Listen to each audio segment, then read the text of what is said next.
Hello everybody, thank you for joining me.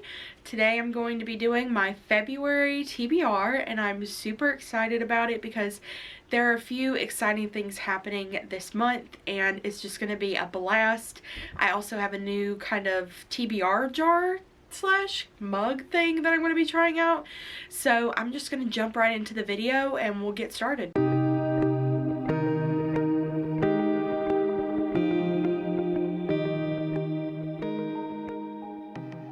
So I wanted to wait to the end to do this, but I'm too excited now, and I want to make sure none of the books that I picked out are in this list. I literally can't remember. I think you could see like the little papers that I have in this mug. This is my House of Wind library mug. Freaking love it, from the ACOTAR fandom. I have 23 books in here, like on pieces of paper, for 2023, and I'm going to pick 2 of them out of this jar. I might have to pick out 3 every so often just because of not picking them out in January. So I'm just going to shake them up and pick one out. I'm so nervous but excited. These are all books that I'm really looking forward to. Okay, this is the first one. Gosh, let's see what we got. The first one is Wundersmith by Jessica Townsend. Okay, that's not too bad. There it goes, Wundersmith. So this is the next book in the Nevermore, or it's the sequel to Nevermore. This is Wundersmith, The Calling of Morrigan Crow. I read Nevermore last year and I really loved it.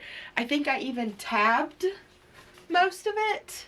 Yeah, like a lot of it. I really enjoyed it, and so I'm definitely going to be annotating and reading this one as well.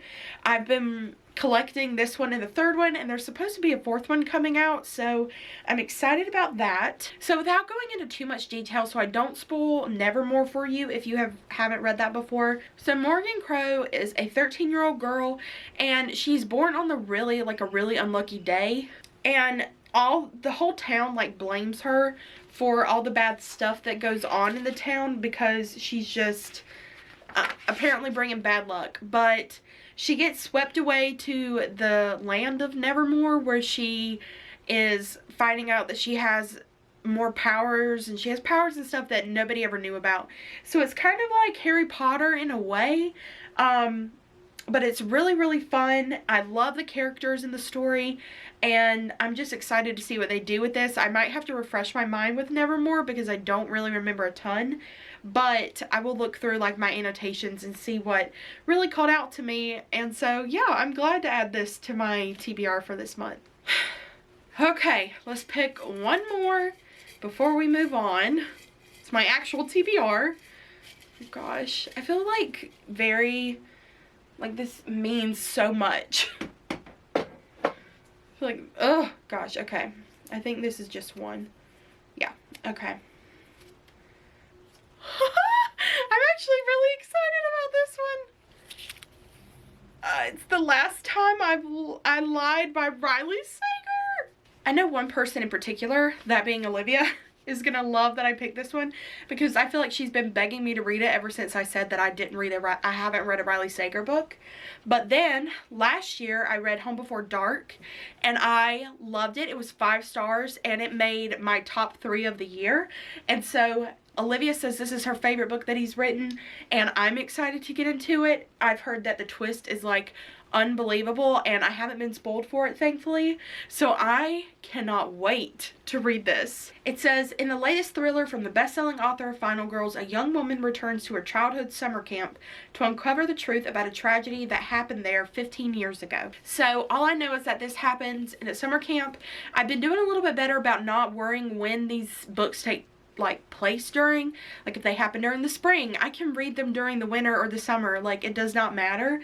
And it still kind of transports me to that time of year. So even if I'm reading about a summer camp, I still feel like I'm going to be put in the summery feels. And oh gosh, you guys don't know how excited I am for this.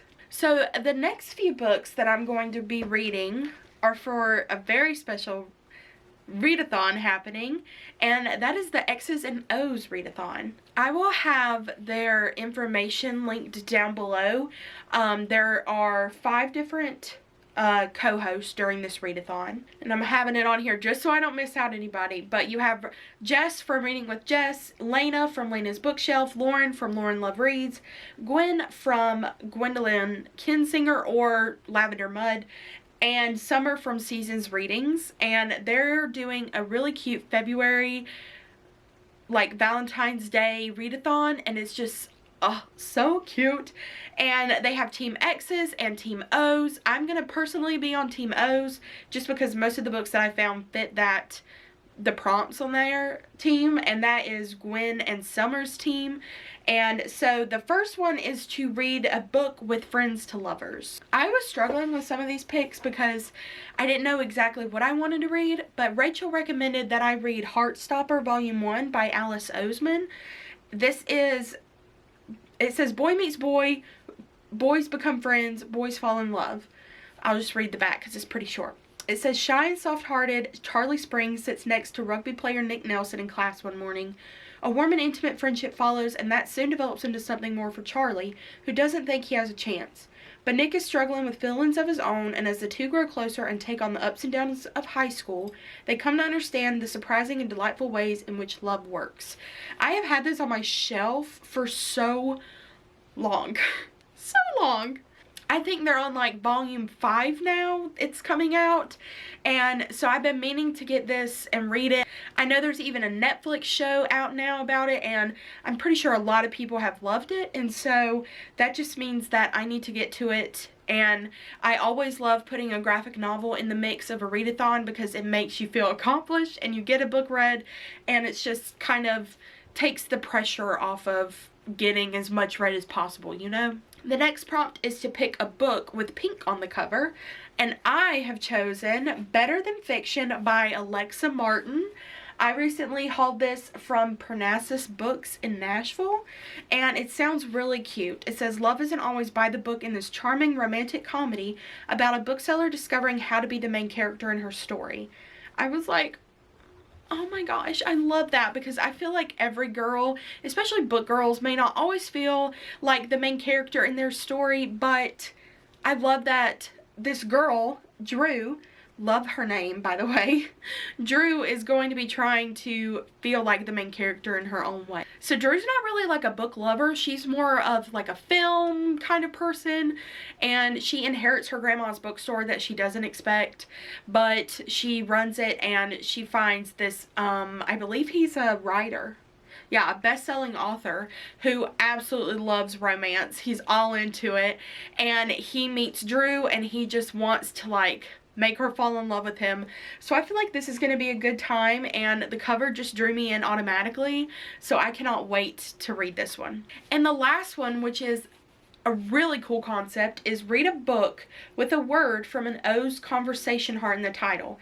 And they basically got some conversation hearts for Team X and for Team O, and Team O's are, you just have to have these words in the title of your book, and it's you and me, love yourself, be mine, soulmate, so fine. And then Team X has different ones that you can choose, and you can pick like the whole entire word, or you can pick part of the word. You can basically work it to fit your prompts or your reads, because they are going to be very chill about it, I know. So I'm choosing the word love from Love Yourself, and I'm going to be reading Anatomy, a Love Story by Dana Schwartz. I have been wanting to pick this book up for a while now, just because it has like to do with anatomy, and I have been in I've been in a few classes dealing with anatomy now, and kind of biology and how the body works and stuff like that. But it says, a gothic tale full of mystery and romance. Hazel Sennett is a lady who wants to be a surgeon more than she wants to marry. Jack Kerr is a resurrection man who's just trying to survive in a city where it's too easy to die. So it sounds really good. I love anything that's like a gothic fantasy type feel, and I feel like that's what we're going to get from this one. Even Neil Gaiman, who is a big time, you know, fantasy author. He wrote irreverent, intelligent, and smart. Dana Schwartz is one of the brightest of the next generation of young writers. I'm sold. I cannot wait to read this, and I feel like it's gonna get me in like the dark, spooky mood, and I love that because sometimes you want to be in that mood, even if it's springtime, you know? Who knows? I don't know what goes on in my head. And the girls are going to be doing a movie night and a book discussion, and they're going to have reading sprints, and they also have a buddy read, which is X's and O's by Amy Leah. I haven't read any books by Amy Leah, but I've heard this one is good. It sounds really good. I haven't had a chance to pick it up yet, so I may do the buddy read or I may not. I'm not 100% sure. But again, I will link all the girls' channels down below. I think they each put out an announcement video, and they each have stuff on their Instagram about it, so you can go check them out and get all the information that you need. It will be taking place from February 3rd through the 8th, and this is going to be the perfect way to kick off February for me. So as I mentioned in my January TBR, I've been trying to introduce a cozy mystery, a manga, and a graphic novel in my TBRs from like for every month. I just want to have one for each of those genres. So I have Heartstopper for my graphic novel, and for my manga, I'm going to be picking up Witch Hat Atelier Volume 4. I have yet to pick this one up, and it sounds like it's going to be a, you know, a good story. I'm not going to read what it's about. It just carries on from the rest of the series, but I want to keep trying to read these and stay on top of them because I think there's 9 or 10 in the series now, and so I want to kind of catch up, and that way I'm just waiting for the next one to come out. And just, these are just the coziest mangas ever. I have found out that my genre of manga is definitely like the cozy fantasy kind, where it's usually like a Harry Potter in a way. You have like a kid who is trying to save the world, but they need somebody like an older adult who is going to guide them and show them how to do that. And so that's kind of what you get out of Witch Hat Atelier, and I love that so much. I just love the artwork. I love the universe. All of the characters are so likable to me most of the time. I mean, not the villains, because you know they're villains, but yeah, I'm so excited to continue with this series this month. So the Cozy Hollow Book Club is going to be reading another cozy. They are a bi-monthly book club, so they read a book in October when they started, and then December, and now we're in February. And they have chosen to read the book Pride, Prejudice, and Peril by Katie Oliver. This is the first in a series, and it's a Jane Austen tea society mystery. I picked this up before I even knew that they were going to be doing this. It's been on my radar for a while now. It says Jane Austen meets reality TV and murder in this quirky cozy mystery. It sounds really, really cute, and I love the fact that it's Jane Austen related, and I think that they picked a perfect month for this to be the book because, you know, it's February and you're thinking about love and stuff like that, and what better story of love is Pride and Prejudice? So I'm excited to get into this.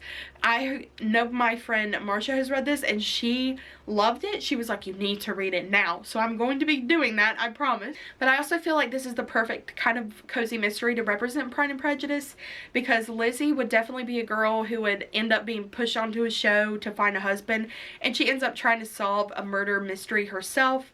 So I'm excited to see what everybody thinks of this one, and you know, how the live discussion goes. Every book that I've read so far with them in their book club picks have been amazing, so I don't think this one's going to be any less amazing, and I'm just ready to get to discuss a cozy with the girls again. I will also make sure to link all of their stuff down below too as well. They have a separate Instagram account that is just for the Cozy Hollow Book Club, but they also have stuff on their own personal accounts listed in case you want to go look there as well. I'm also going to be adding another cozy mystery. I did not realize, like, when I'm in a cozy mystery, they are not hard to get through at all. They are so easy and quick, and I just enjoy them so much, and I've really gotten into my cozy mystery love right now. So I'm going to be buddy reading a book with my friends Keisha and Olivia, and we're going to be reading Vinyl Resting Place by Olivia Black. This is the first in a series of the Record Shop mystery. I just love the cover on this book. It's what drew me in initially. But somebody blurbed this and said, rockin' music, taco trucks, fantastic coffee drinks, family bonds, and a twisty mystery to boot. What's not to love about Vinyl Resting Place? Can't wait for the next one. So it sounds like it's really cute. You know, there's vinyls. I love music and vinyls. There's also a cat on it, which I love. Elle Cosimano, who wrote the Finley Donovan series, she is blurbed this book as well. And so I feel like this is my year for cozy mysteries. And you know, you can't really describe cozy mysteries because they're all kind of the same. They have a premise of you're getting introduced to this character and their lives, their regular lives, what they do, and then there's a murder that happens and they set out to solve it, and it's kind of like a clue game every time you read one of these, because you're trying to think of who did this crime, and for some reason I never find out who did it. I never think that the person who did it is actually the person. I think I've guessed it one time out of the 4 cozy mysteries I've read, so that's pretty good. But I'm gonna try and see if I can put my detective skills at work in this one and figure out who done it before the end of it. And I have 2 books that are hopefuls for this month. If I don't get to them, I'm not going to stress myself out over it or anything like that, but I really do want to get to them this month, and hopefully I will be able to. The first one is The House in the Cerulean Sea by TJ Klune. One of my friends, Zoe, recommended this to me. She said these are like this one and Under a Whispering Door are 2 of her favorite books, and she just loves like the cozy vibes you get from this. And like I have mentioned 100 times before on here, I am all about some cozy fantasy right now and just getting into that, and this story sounds so cute.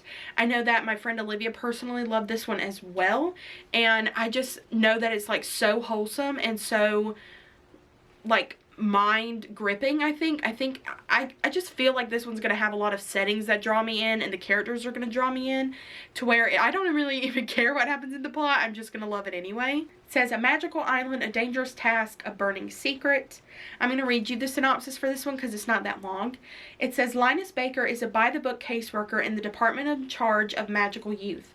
At 40, he lives in a tiny house with a devious cat and his old records for company, but his quiet life is about to change. Linus is summoned by extremely upper management and given a curious and highly classified assignment. Travel to an orphanage on a distant island and determine whether 6 dangerous magical children are so dangerous, in fact, that they're likely to bring about the end of days. When Linus arrives at that strangest of islands, he's greeted by a series of mysterious figures, the most mysterious of which is Arthur Parnassus, the master of the orphanage. As Linus and Arthur grow closer, Linus discovers the master would do anything to keep the children safe, even if it means the world has to burn, or worse, his secret come to light. So I feel like I'm going to get like the cozy vibes and the cute vibes, but I'm also going to get that thrill or that secrecy that you like in a fantasy where you're trying to figure some stuff out and see what these people are hiding. So I'm excited to get to this one. This is going to be a big priority, so we're just going to see how well I can fit all these books into next month. And this last one I really won't go into much detail because I talked about it in my previous video when I hauled it, and it is Emily Wilde's Encyclopaedia of Faeries by Heather Fawcett. All you have to know about this one is it says a curmudgeonly professor journeys to a small town in the far north to study fairy folklore and discovers dark magic, friendship, and love in this heartwarming and enchanting fantasy. It has fairies, it has like that cozy vibe of a like grumpy man who is coming to discover fairies, which I think is really funny and cute. And I know that Heather Fawcett has written other books that are YA and other books that are fantasy related, and so I'm very excited to get into this. I feel like fairy month, February is going to be my fairy month for some reason. I'm going to be reading this, I'm going to be reading Wundersmith, which has some forms of fairies in it, and then I'm also going to be reading Witch Hat Atelier, which is witches, and yeah, just fairies galore. We're going to get into that apparently. And I almost forgot because I'm reading them on my Kindle, but my friend Elizabeth recently convinced me to start the Throne of Glass series, so I ended up reading the first Throne of Glass book this month, and I'm going to continue on with the next one in February. So the next one I'm going to be reading is Crown of Midnight. I, don't have a lot of thoughts yet going into it. I haven't finished Throne of Glass yet at this point in the month, but I'm hoping to finish it by the end of the month. I'm about halfway through it, so I still have a little whiles to go, but I'm hoping that I'm enjoying it so far now, so I think that Crown of Midnight is going to be, a good time for me. Everybody says you need to push through Throne of Glass, that it's not, the most exciting book in the series, which is understandable because you're kind of doing the world building and the building of the characters in the first book in the series. So I think I'm going to try and do a book a month. I keep doing that to myself and adding on, I'm going to read this and this and this and this each month, that it's becoming a lot. But I didn't think I had this many books on my list, but when I pulled them out from the shelves and put them on the bed, that's how many we got. It's a lot. So this is what we're attempting to read for the month. It's a bit, but I also have a graphic novel, a manga, and 2 cozy mysteries. So I feel like it can be done, I think. But thank you guys so much for joining me and watching today. I feel like every time I make a video about a TBR or a wrap up, it's very chaotic because I really don't know too much about the books I'm getting into. I kind of just go with my mood and see what I feel like reading. And my pile just ends up being a pile on the bed, and I'm like, okay, let's see what I actually chose while I film. So it's really just a messy type of video, but I hope that you enjoyed it, and I will see you guys in my next one.